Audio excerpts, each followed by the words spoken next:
going to start with just this. So those x's on the bottom are not happy. So where do they go? Up to the top. And when they do, now there's an x squared and an x to the third up there. Do you know if that's the kind where you add the powers, subtract the powers, multiply the powers, or put the power to the power? The bottom, if there's nothing there, then what's on the bottom? 1. All right, so now that's x to the something, but you have to know. Give it your best shot. Compare with the kid next to you and see what you think the answer is. Pausing for a second while you try that. Okay, now I got everybody paired up with somebody. This should have been an x to the 5th. Raise your hand if you had that one right. Good.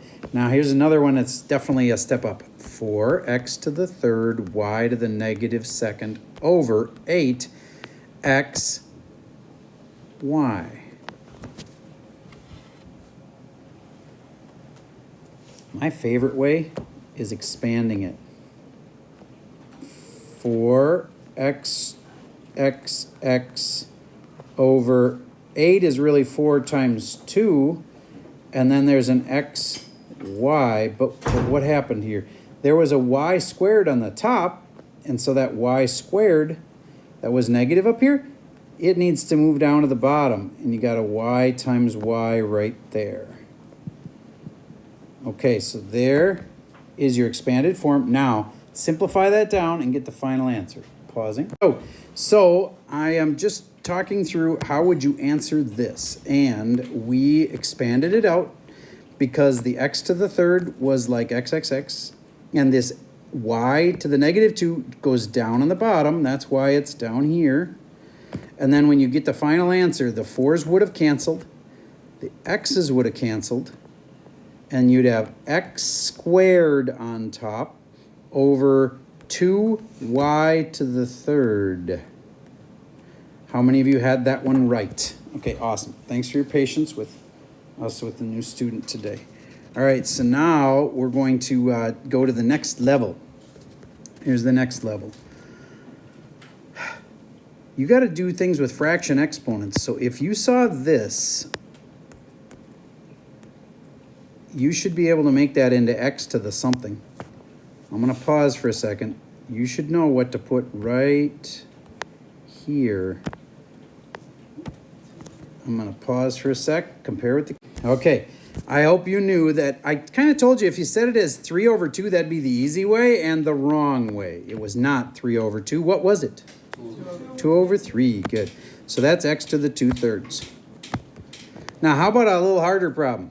Why don't you say x to the 2/3 and just say equals 16. X to the 2/3 equals 16. How do you solve that? I'll give you a hint. You put it to a reciprocal power. This is the kind you put both sides to a power. Pause for a second while you try that one. Totally okay to use a calculator at this point to find that power of 16. If you can do it in your head, that's awesome, because you can do it in your head if you know what you're doing.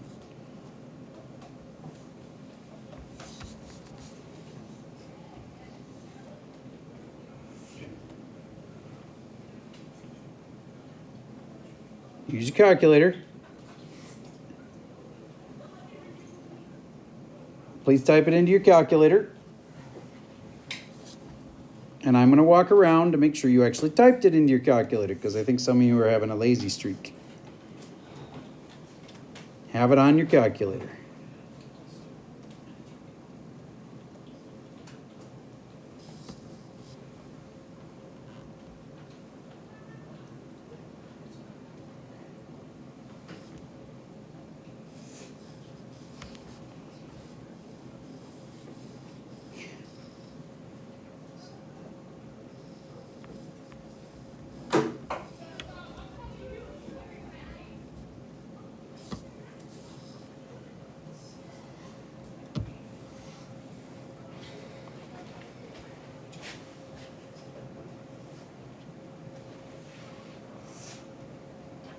actually it is.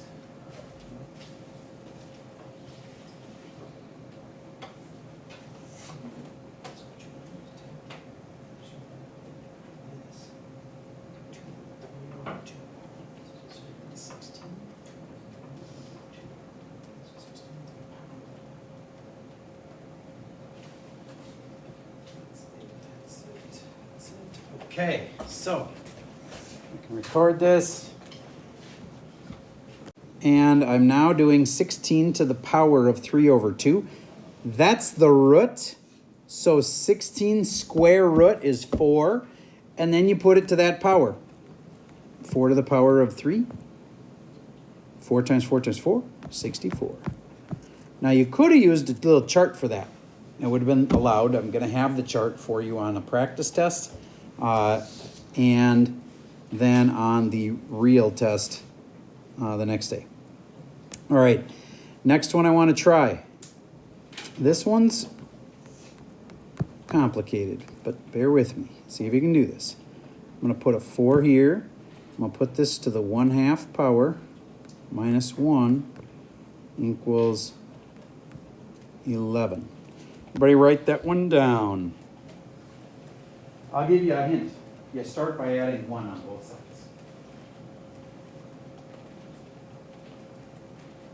Yes.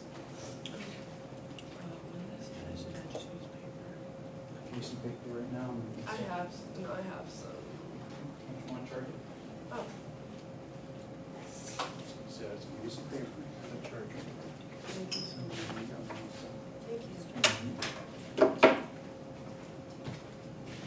But if I were you, I'd just let it charge and turn it off because it'll charge like faster. And that way your next hour, it'll maybe live through the rest of the day.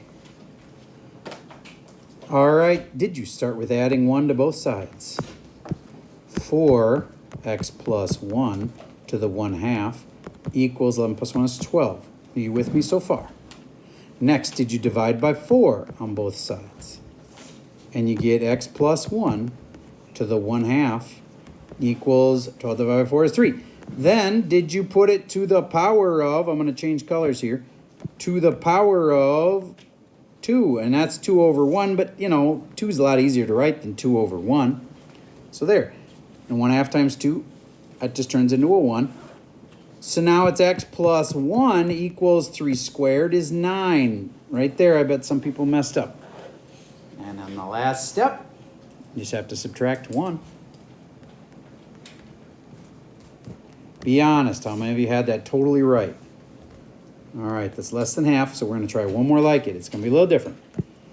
X minus 2 to the 2/3, and I'm going to put a 5 here. I'm going to put a plus 2 there. Equals 17. This is about as intense as they get. There's different kinds of intense, but this is a hard problem involving fraction powers. And you tell me, what's the first step? Don't distribute the 5. What's the first step? Minus 2. And then the second step will not be distributing the 5. You'll get rid of the 5. Oh, yeah. I'll pause for a second. Let me try that one. Okay, so after we subtracted 2, we got 5. Parentheses x minus 2 to the 2/3 is equal to 15. And then you divide it by 5, and you got x minus 2 to the 2/3 equals 3. Then, this was the key moment. To the 3 over 2 to the 3 over 2. And the test will be just like this tomorrow, so pay attention to this. Now, question? Okay, now we're canceling this off and we're needing a calculator to do this part. I totally get you would not know what the square root of 3 is to be able to do this one in your head. Okay, so you for sure want to use a calc. Now, the square root of, or 3 to the power of 1.5. Somebody else is borrowing my calculator right now. Could you tell me? It's like 5.1. Anybody else get 5.1? It's 5.1. 5.2? Yeah, It's 5. 5.19. Okay, so like 5.2? All right, so we'll go with 5.2. And then x minus 2 is that? And then I add 2 at the end? Is that what we're doing? Or was the 5.2 after you added 2? Or do I add 2 No, now? that now you add 2, yeah. So then the final answer is like 7.2? Yep. All right, there we go. Sorry, I just didn't have a calculator to do that. This part. All right. Now, the test has got 4 hard problems. If you want an A in here, you'd have to have 3 out of 4 of those hard problems right. It's got a lot of easy ones that you're going to say, oh, that's easy. Okay. But if you want an A, you're going to want 4 out of those 5 hard problems right. Okay? All right. Sorry. 3 out of the 4 hard problems right. And I can tell it's about lunchtime by those sliding chairs. So we'll resume this after lunch. So we're back from lunch, and we're just going to do some practice problems off the review worksheet. That gets us ready for the test, which is coming tomorrow. No, not tomorrow, not tomorrow.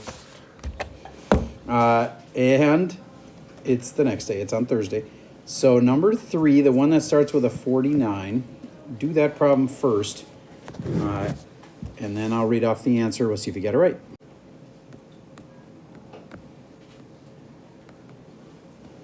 I think I did that right. Was the bottom 7, b to the 4, a to the 11? Did I copy that right? Okay, good. Then I would have simplified this part and I would have factored it. My favorite saying is if you can factor it, you should. So you replace 49 with 7 times 7. Why? So that the 7s can cancel. Okay. Then there's 9 A's on top. I don't feel like writing A. That's too many A's to have to like do that with. Besides, then there'd be even more on the bottom. Do you get that most of those are going to cancel? 9 of the A's are going to cancel. So then there's only a to the second, and it's on the bottom because there was more A's down there. That's why a to the second would be on the bottom. So I'm giving my answer here, and it's got a 7 on the top and an a to the second on the bottom. The last thing I got to look at is the B's. Everybody look at these B's here. There's clearly more B's on top, so they'll be left on top. If I had written them out, there'd be 11 B's on the top and then 4 B's on the bottom. And I think that ends up being a difference of 7. Is that right? Yep. Then there's your answer. How many would have had that one right if it was on the test? Okay, good. Now, I'm willing to take a couple questions, but I want you to be the ones who pick which ones are you concerned about. Like, tell me, look at down into the problems and find one that you're like, oh crap, that one looks nasty. Jackson. I just have a question. Sure. Like number 3 is more of like a R2 or a R3? It's right in between. It's kind of a hard R2, or it would have been one of the easier R3s. So I can't promise you. I can tell you that the test has easy ones like that, and they're R2s, and hard ones like that, and that'd be like R3s. And this is kind of in between. It's kind of medium. That wasn't super hard. That might be an R3. That might be the hard kind. All right, let's look and see if you can find any more problems on this worksheet that make you nervous. I'd be happy to do another one with you. Number what? Okay, is it the first number 4 or the second number 4? Okay, the second number 4. Would you read it to me, please? Parenthesis. Yep. A. Yep. To the power of -1. -1, yep. That means it goes to the bottom. B To the power of 4. to the 4th.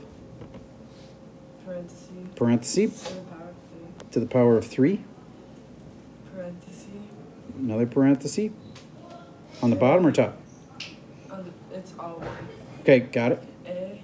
Yep. To the power of -2. Yep. B. To the power of -2. All right. Amazing singing there. Kennedy, would you be willing to get up and shut that door for us, please? It'd be less distracting. Okay. Now, Avia. Yeah. Do you get that this has, everything has a denominator. It's just this is a denominator that just has a 1 in it. Okay. And the reason I'm doing that is because these aren't happy where they are. And after I put it to the third, I'm gonna move it to the bottom. Yep. So then that'll make it an a to the negative third, but on the bottom. But then it won't be negative anymore. It's the whole point. We want to make them happy. So that becomes an a to the third on the bottom.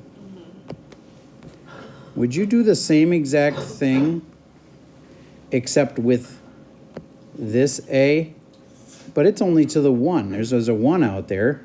So let's bring it down. And what should I bring down? A to the second. Yes. Now that a to the second and this a to the third can join together because they're like terms. Yep. But one more thing, let's do the b's.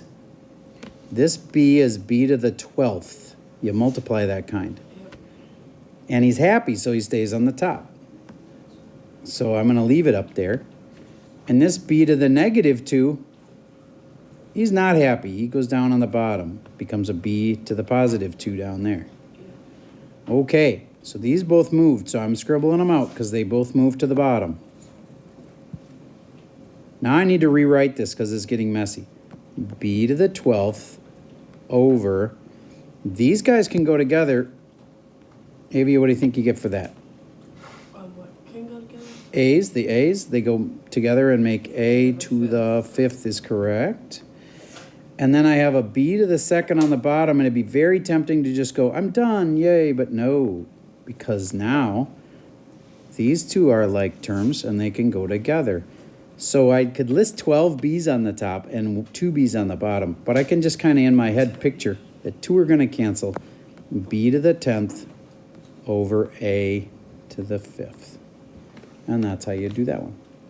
Now you've got another one like that to practice. I did post the key, so it's there too. And the biggest challenge for you tonight is to just try this whole test and come back with the ones that you're most worried about, and we can do more practice problems on those tomorrow because, you know, tomorrow isn't the test. Tomorrow is our last review day for the test, okay?